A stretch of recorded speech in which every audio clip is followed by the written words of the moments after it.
बिस्मिल्लाहिर्रहमानिर्रहीम। जी अहबाब, हमारा जो आज का सबक है वो भी थोड़ा सा इन पेज के मुतालिक होगा और बाकी कोरल के मुतालिक ही होगा। तो इन पेज के जो मुतालिक है उसकी इब्तिदा यहाँ से हम करेंगे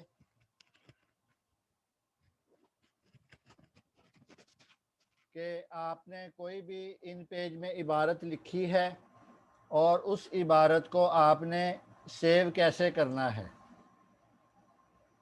अगर आपने इन पेज में कोई भी इबारत लिखी है तो उस इबारत को सेव कैसे करना है उसका तरीक़ाकार हम इंशाल्लाह आज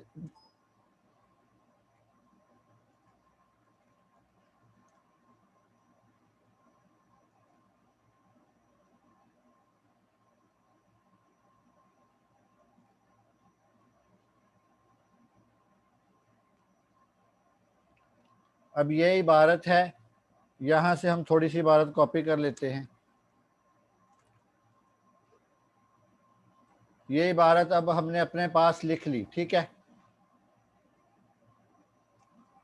अब इसको यहाँ सेव करने का तरीका क्या है, आपने अपने कीबोर्ड से कंट्रोल एस प्रेस करना होगा।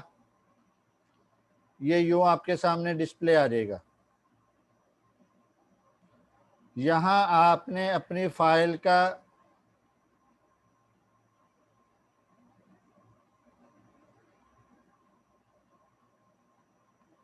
अपनी फाइल का नाम लिख लिया करना है, ठीक है। ये ऊपर देखें, सेव डॉक्यूमेंट्स एज, मतलब कि वो बता रहा है कि आपका इस वक्त जो डाटा है वो डॉक्यूमेंट्स की शक्ल में है, आपने उसको कैसे रन करवाना है।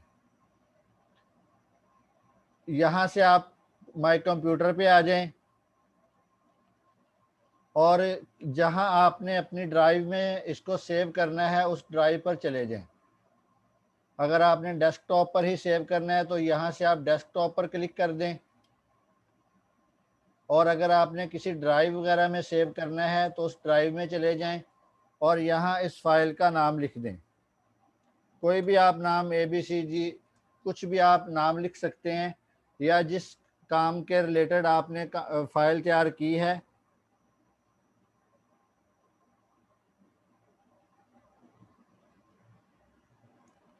उस पर आप काम करें।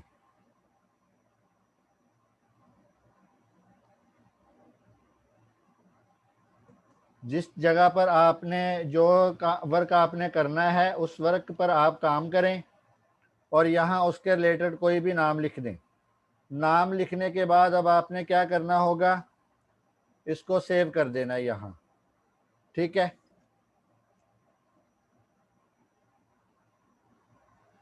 यहाँ से इसको सेव कर दिया। अब ये देखें, जो मैंने वर्क स्टार्ट किया था, जो वर्क मैंने सेव किया वो ABC की शक्ल में यहाँ आ गया।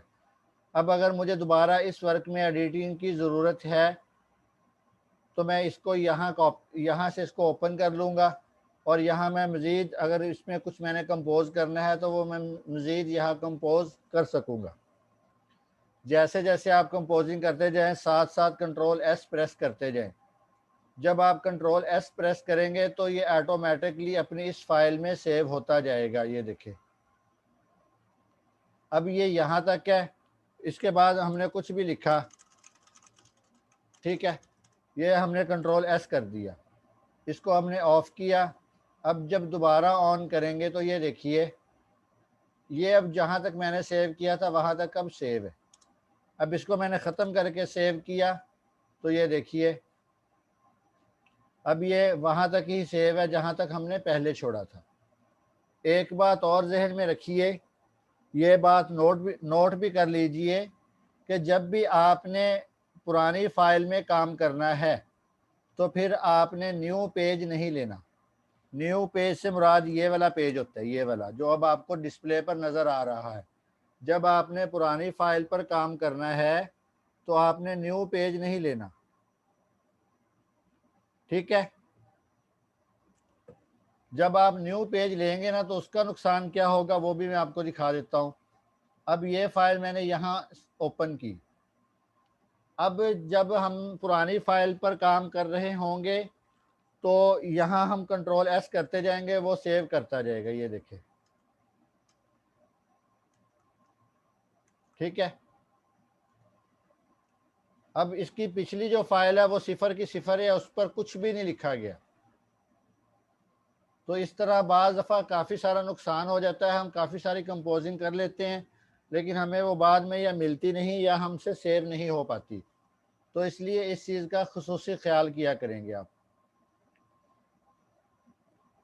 आगे भी इसी चीज़ के मुतालिक ही आप देखिए कि ये हमारा कोरल ड्रा है, इसमें हमने इन कंट्रोल एन करके न्यू पेज को ओपन कर लिया। अब न्यू पेज को ओपन करने के बाद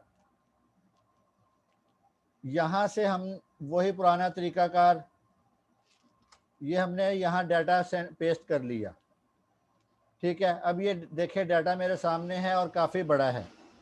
दो तरीके बताए थे, एक F3 प्रेस करेंगे तो ये थोड़ा सा छोटा होता जाएगा, और अगर आप एक ही दफ़ा F4 प्रेस कर देंगे तो ये सारा छोटा होकर हमारे सामने आ जाएगा, ठीक है। ये सारा छोटा होकर हमारे सामने आ जाएगा। अब इसी पर ही आप एक चीज़ और नोट करें कि जब हम खाली जगह पर क्लिक करते हैं ना, तो ये देखें मैंने राइटिंग पर क्लिक किया तो इस राइटिंग के मुतालिक जितने भी ऑप्शन थे वो ऑन हो गए। अब मैंने खाली स्क्रीन पर क्लिक किया तो अब खाली स्क्रीन के मुतालिक जितने टूल थे वो सारे ऑन हो गए। दोबारा से देखिए, इस राइटिंग पर क्लिक करता हूँ तो इस राइटिंग के मुतालिक जितनी भी चीज़ें हैं वो ऑन हो जाती हैं, और जब मैं खाली जगह पर क्लिक करता हूँ तो इस जगह के मुतालिक जितनी भी हमारी बार हैं वो सारी ऑन हो जाती हैं। ये देखिए, ये मैंने राइटिंग पर क्लिक किया तो राइटिंग के मुतालिक टूल जो है वो कमांड्स ऑन हो गई हैं। अब मैंने खाली जगह पर क्लिक किया तो खाली जगह के मुतालिक जितनी भी कमांड्स थी वो सारी ऑन हो गई। अब जब मैंने खाली जगह पर क्लिक किया तो आप ये नोट करें, पहली जो ऑप्शन है वो है लेटर लिखा हुआ है यहाँ ना मेरे पास, इसको हम क्लिक करेंगे ना तो यहाँ मज़ीद कमांड्स ऑन हो जाएंगी। नीचे ये देखें, ये जो साइज़ लिखे हुए हैं ना ये बेसिक हैं हमारी मेन स्क्रीन के, इस वाली के। अब ये जो आपको छोटा सा बॉक्स नज़र आ रहा है ना यहाँ, ये देखें दरमियान में, इस बॉक्स का जो साइज़ लगा हुआ है ना वो लेटर साइज़ है। अब इसको मैं यहाँ से A4 करूँगा तो आपको नज़र आएगा थोड़ा सा बड़ा हो गया। दूसरा उसका तरीका ये है, ये देखिए मैंने लेटर पे क्लिक किया तो यहाँ जो साइज़ आ रहा है वो 8.5 बाई 11 आ रहा है। अब जब मैं A4 पर क्लिक करता हूँ तो वो 8.268 और 11.693 आ रहा है, मतलब थोड़ा सा साइज़ों में फ़र्क है। इसी तरह मैं इसके नीचे वाले लीगल पर क्लिक करता हूँ तो लीगल का साइज़ देखिए 8.5 बाई 15 ये 14, ठीक है। ये नीचे जो बॉक्स लगा हुआ है ना, शायद आपको नज़र आ रहा है या नहीं, इस बॉक्स का साइज़ वो हमें बता रहा है। अभी ये जो लिखाई हमारे पास है ये उस बॉक्स से भी बहुत ज़्यादा बड़ी है। अब इस लिखाई को इस बॉक्स के अंदर फिक्स करने के लिए हम क्या करेंगे, ये जो अब लिखाई पर क्लिक किया ना तो लिखाई के मुतालिक जितनी भी ऑप्शन थी वो ऑन हो गई। ये देखिए बॉक्स पर क्लिक करने से यहाँ कुछ नहीं आता, लिखाई पर क्लिक करने से यहाँ 100 आ रहा है, यानी कि 100 आ रहा है। अब जहाँ 100 आ रहा है ना उस पर हम क्लिक करते हैं ना तो स्केल फैक्टर लिखा हुआ है यहाँ, ठीक है। ऑब्जेक्ट साइज और स्केल फैक्टर, इस पर हम क्लिक करेंगे तो अपनी मर्जी का जो है ना हम वो साइज लगा देंगे। मैं यहाँ 5 और टैब की मदद से नीचे आकर फिर 5 प्रेस करूँगा तो ये इंटर करूँगा। ये देखिए अब ये उस बॉक्स के अंदर पूरा तो नहीं आया लेकिन काफ़ी हद तक कंप्लीट हो गया है। इसी तरह इसको हम मज़ीद छोटा भी कर सकते हैं। अब अगर मैं 5.5 करूँगा तो ये बहुत ज़्यादा छोटा हो जाएगा। ये देखें,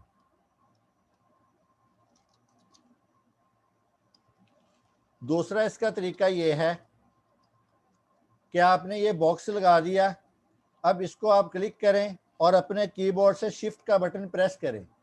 शिफ्ट का बटन प्रेस करने के बाद इसको यहाँ से पकड़ें और यूँ छोटा कर दें। ये देखें, छोटा करने के बाद कीबोर्ड से F4 प्रेस करेंगे तो वो आपके सामने जो लिखा हुआ होगा ना वो आ जाएगा। ठीक है, अब ये बात अच्छी तरह समझ लीजिए कि जब लिखाई हमारे पास यहाँ आएगी ना तो उसका साइज़ ये देखें, यहाँ से 100 होगा और पेज पर क्लिक करने से वो हमें बताएगा कि आपके पास लीगल पेज सिलेक्ट है। यहाँ से आप अपनी मर्ज़ी का पेज भी सिलेक्ट कर सकते हैं और लिखाई भी। अब लिखाई को दोबारा से सामने लाने के लिए F4 प्रेस करेंगे, ये लिखाई सामने आ गई। अब इसको मज़ीद छोटा करने के लिए यहाँ से हम 4x4 कर देते हैं, ये देखिए अब वो लिखाई बॉक्स के अंदर है। अब जब दोबारा हम इस जगह पर क्लिक करते हैं तो उसने बॉक्स के मुतालिक कमांड्स ऑन कर दी। वो हमें बता रहा है कि अब आपके पास ये जो बॉक्स है ना ये पोर्ट्रेट है।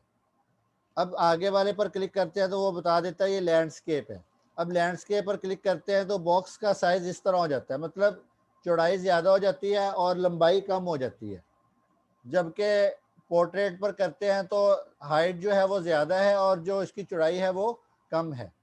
अब हमने जिस कैटेगरी में डिज़ाइन बनाना है ना वो हमने डिज़ाइन करने से पहले देख लेना कि हमने पोर्ट्रेट बनाना है या लैंडस्केप बनाना है। अगर हमने पोर्ट्रेट बनाना होगा तो ज़ाहिर बात है हम ये वाली कमांड्स को क्लिक करेंगे, और अगर लैंडस्केप बनाना होगा तो इस वाली कमांड को हम क्लिक करेंगे। तो ये जब डिज़ाइन हमने बनाना है ना तो उस पर ही हमने देख लेना है कि हमने डिज़ाइन का रुख कौन सा रखना है।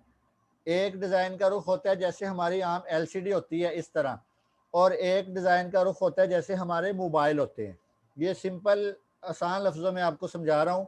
एक डिज़ाइन ऐसे होता है जैसे हमारे मोबाइल हैं, और एक ऐसे डिज़ाइन होता है जैसे हमारे कंप्यूटर या लैपटॉप की एलसीडी होती है। अब जो कंप्यूटर या मोबाइल की एलसीडी होती है उसको हम लैंडस्केप बोलते हैं, और जो मोबाइल होता है वो पोर्ट्रेट होता है। अगर हमने मोबाइल को भी पोर्ट्रेट पर लगा दिया, वो मोबाइल में ऑप्शन होते हैं कि हमने इस डिज़ाइन को मोबाइल में कैसे देखना है, यानी मोबाइल को सीधा रख कर देखना है या मोबाइल को घुमा कर देखना है। तो जो डिज़ाइन की नौइयत आप यहाँ सेलेक्ट कर लेंगे उसी नौइयत के एतबार से आगे डिज़ाइन क्रिएट करेंगे। अब हम चलते हैं अपने अगले काम की तरफ। यहाँ ये देखिए हमने ये कंट्रोल एन की मदद से दोबारा से पेज लिया, उसने फिर A4 लेटर साइज हमें दे दिया। हम यहाँ इसको A4 क्लिक कर देते हैं। ठीक है, A4 क्लिक करने के बाद आपको जैसे मैंने पहले दिन बताया था कि ये जो साइड पर है ना ये सारी टूल बार है, यहाँ से मुख्तलिफ कमांड्स सेलेक्ट होती हैं। अब हम क्या करते हैं, यहाँ से रेक्टेंगल टूल, इसकी शार्ट की F6 है, आप रेक्टेंगल टूल लेंगे। ये देखिए रेक्टेंगल टूल लिया तो माउस की मदद से आपने यूं इसको ड्रा कर देना है। ये देखिए यहाँ आप रखेंगे, माउस का लेफ्ट क्लिक प्रेस करके रखेंगे और इस बॉक्स को आप यहाँ यूं ड्रा कर देंगे। दोबारा से देखिए ये बॉक्स आपने ड्रा कर दिया लेफ्ट क्लिक की मदद से। जब तक आप लेफ्ट क्लिक को प्रेस करके रखेंगे तब तक ये बॉक्स ड्रा होता जाएगा, जहाँ छोड़ देंगे वहाँ बॉक्स ख़त्म हो जाएगा।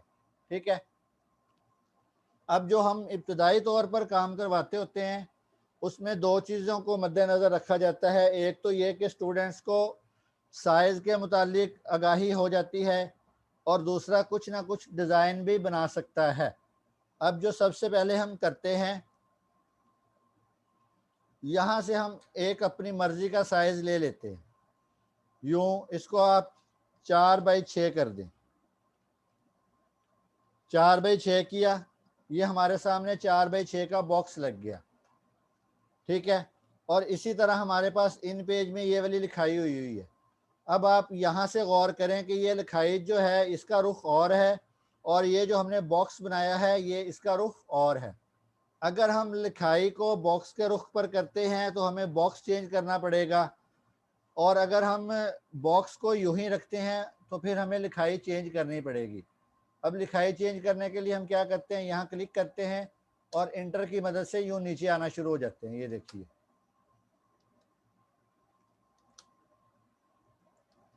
अब ये जो जितनी भी लिखाई हुई है ना, अगर आप मज़ीद इसको करना चाहते हैं तो उसका तरीका भी ये है कि आप उस साइज़ के हिसाब से अपनी इस लिखाई की एडजस्टमेंट कर लें।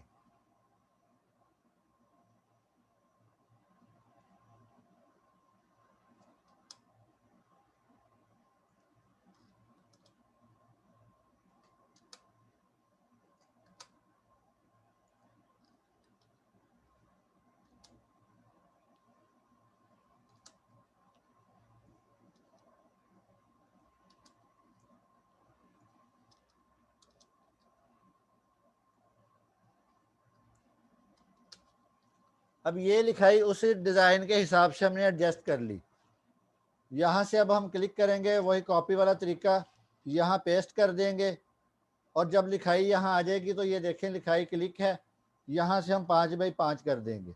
ये देखें अब ये इस बॉक्स में पूरी पूरी लिखाई आ गई। इसको मज़ीद थोड़ा सा छोटा करते हैं, ये देखिए, ठीक है। अब यहाँ हम हेडिंग के लिए वहाँ से फिर कोई लफ्ज़ ले आते हैं।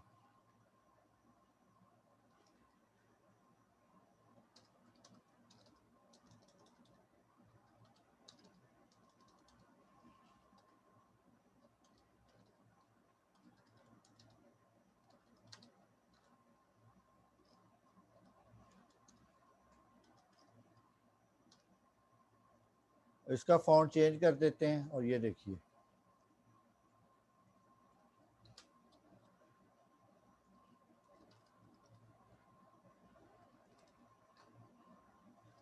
ठीक है।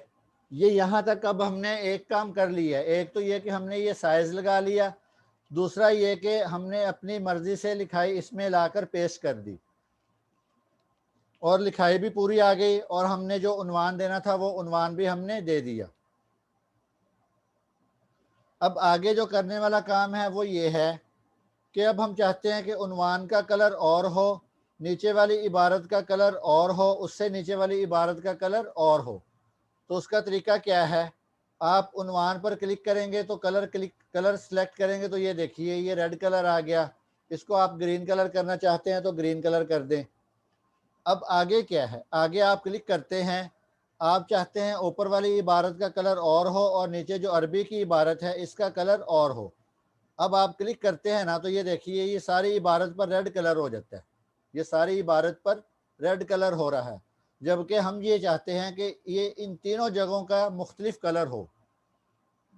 तो उसका तरीका क्या है, अब यहाँ जो बिल्कुल नए स्टूडेंट है ना वो ज़रा थोड़ा सा गौर करेंगे कि ये देखिए मैंने शुरू में भी बताया था कि जो कमांड्स की ज़रूरत होगी ना वो कमांड ऑटोमेटिक ऑन हो जाया करेंगी।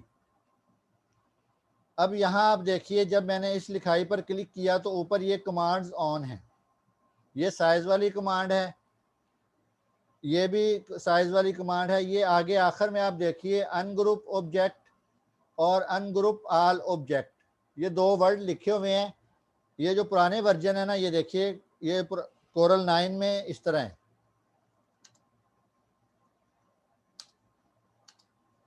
अब ये देखिए ये यहाँ ग्रुप आ रहा है ना, लिखा हुआ आ रहा है। इसी तरह आगे अनग्रुप और अनग्रुप ऑल ये लिखे हुए वर्ड आ रहे हैं, जबकि इस वर्जन में लिखे हुए नहीं आ रहे, सिर्फ उन्होंने ये बार शो किया हुआ है कि ये कमांड है। अब इस कमांड को जब आप इस कमांड पर माउस को लेकर जाएंगे तो यहाँ ये अनग्रुप ऑल और अनग्रुप ऑब्जेक्ट का ऑप्शन देगा, आपने अनग्रुप पर क्लिक कर देना है। अनग्रुप पर क्लिक करने के बाद खाली स्क्रीन पर आप क्लिक करेंगे तो ये देखिए अब सारे वर्ड जो है ना वो अलग अलग हो गए। अब आपकी मर्जी, आप हर लफ्ज का अलग अलग कलर चेंज कर सकते हैं। ये देखिए जैसे आपने अमूमन नूरानी के आधे देखे होंगे, अब आप हर वर्ड का जो है ना वो कलर चेंज कर सकते हैं अपनी मर्जी का, यूं, ठीक है। और अगर आपने मखसूस जगहों का कलर चेंज करना है तो माउस की मदद से सिर्फ उसको सिलेक्ट करें। ये देखिए बाहर से माउस को क्लिक करके रखें और अंदर ला के जिस एरिया पर आपने कलर सिलेक्ट करना है उसको लें और उसका कलर चेंज कर दें। ये देखिए इसी तरह ये नीचे वाला, इसको आप यूँ सिलेक्ट करें और ये इसका कलर चेंज कर दें। अब इसी तरह इसको यूँ सिलेक्ट करें और इसका कलर चेंज कर दें, ठीक है, अब ये देखें हमारे पास 4 मुख्तलिफ पार्ट बन गए, ग्रीन बन गया, स्काई बन गया, रेड बन गया और ब्लू बन गया। समझ आ रही है? मेरे ख्याल में आज इतना काफ़ी है। जो नए स्टूडेंट है ना, वो काम को बर वक्त किया करें और तसल्ली से किया करें। एक दफ़ा मीटिंग को एंड करते हैं और दोबारा से मीटिंग ज्वाइन कर लीजिएगा और आपके सवालों के जवाब वहीं दूंगा।